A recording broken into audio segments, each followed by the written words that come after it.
그럼 지금부터 제29회 국무회의를 개최하겠습니다.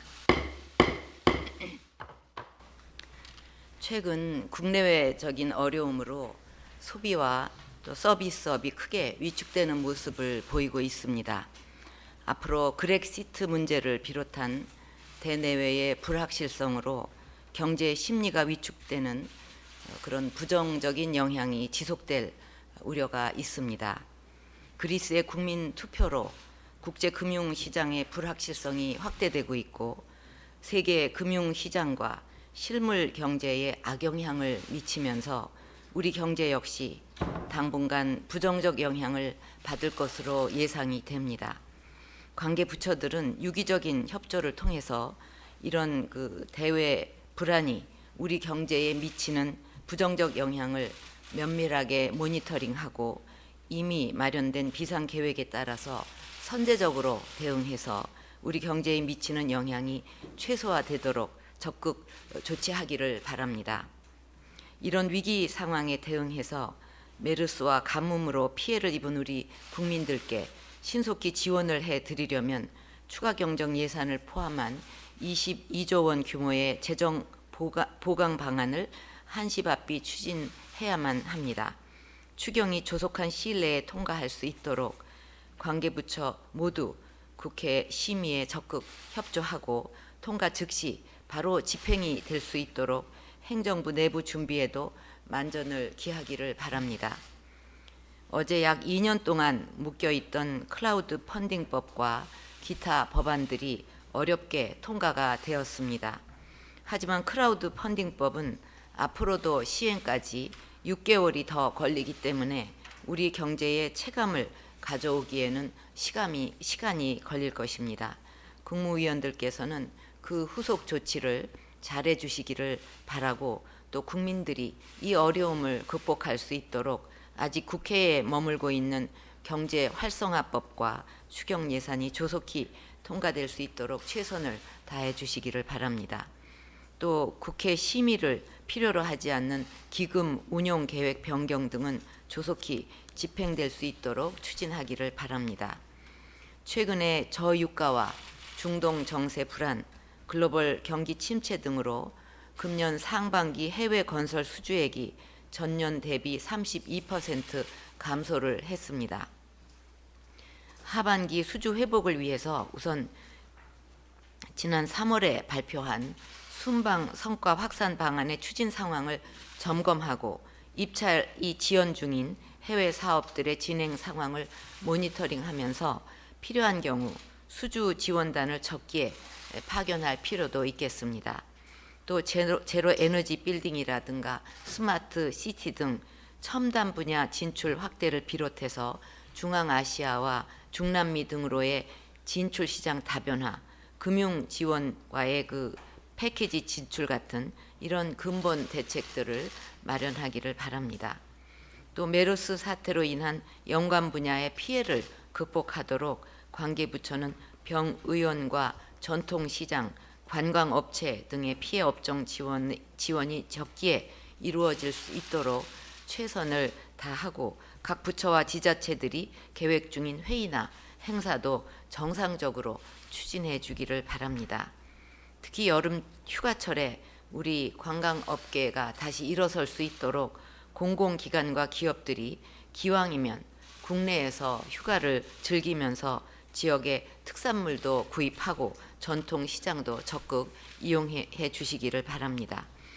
추경을 비롯해서 이런 단기적인 경기 대응책과 함께 근본적으로 우리 경제의 체질을 강화하기 위한 공공, 노동, 금융, 교육 등 이 4대 구조 개혁도 금년 하반기 중에는 가시적인 성과를 내야 하겠습니다.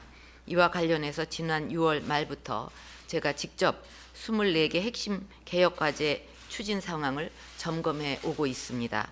각 부처의 국장, 과장을 비롯한 실무자들에게 현장 상황을 듣고 하반기 추진 전략을 과제별로 살펴봤는데 상당한 성과를 거둔 과제들도 있고 또 일부 과제들은 지연이 되거나 아직 현장에서 효과가 제대로 나타나지 않고 있었습니다. 정책 성과가 연말까지 나타날 수 있도록 국무위원들께서 부처의 모든 역량을 집중하고 관계부처 간 협업도 더욱 강화해 주시기를 바랍니다. 지난 6월 30일에 정부는 2030년 온실가스 감축 목표를 배출 전망치 대비 37% 감축으로 확정을 해서 유엔에 제출을 했습니다. 녹색 기후기금 사무국 유치국이자 이산화탄소 배출량 세계 7위인 우리의 국제적 위상과 책임을 반영하고 에너지 신산업의 육성 가능성과 우리 산업계의 부담 능력을 종합적으로 고려해서 만든 감축 목표입니다. 특히 산업계의 직접적인 부담이 최소화될 수 있도록 산업부문 감축률은 12%를 초과하지 않도록 하고 배출권 거래제법 등의 그 법과 제도를 개선하기로 했습니다. 금년 12월이면 파리 기후변화 총회에서 신기후 체제가 출범하게 되고 우리도 새로운 온실가스 감축 목표를 제출한 만큼 이제 이것을 우리 경제의 체질 개선과 국가 경쟁력 강화의 계기로 활용하는 것이 중요하다고 생각합니다.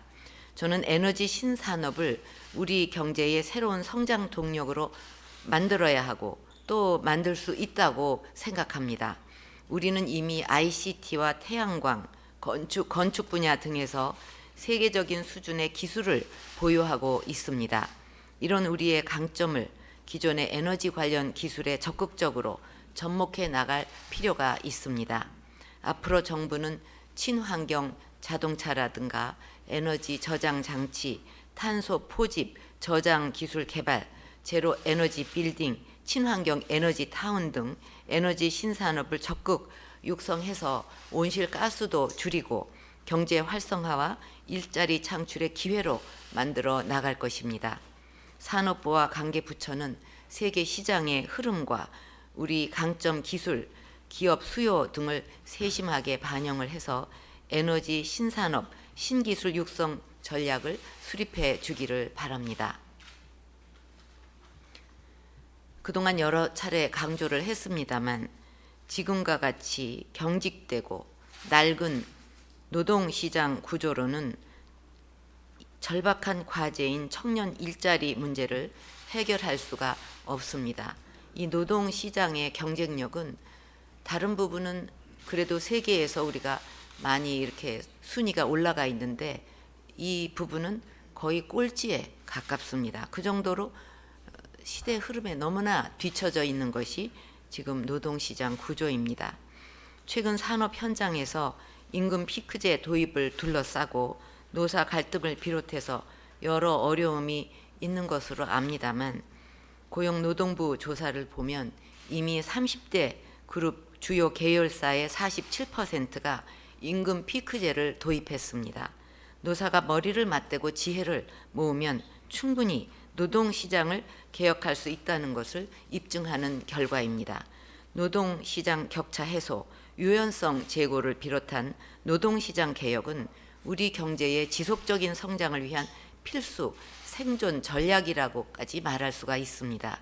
고용부와 관계부처는 그간 노사정 간 협의로 마련된 공감대를 바탕으로 해서 노동시장 개혁을 위한 대화에 계속 노력해 주기를 바라고 또 노사도 미래 세대인 우리 청년들을 위해서 기득권을 내려놓고 한 걸음씩 양보해서 사회적 대타협을 이루어 주기를 부탁드립니다. 경제는 정부뿐만 아니라 모든 경제 주체들이 함께 손을 잡고 노력할 때 불황을 극복하고 우리의 목표를 달성할 수가 있는 것입니다. 국무위원들께서도 국민을 대신해서 각 부처를 잘 이끌어 주셔야 합니다. 여기에는 개인적인 행로가 있을 수 없을 것입니다. 오직 국민을 위한 헌신과 봉사로 나라 경제와 국민의 삶을 위해 최선을 다해 주시기를 바랍니다.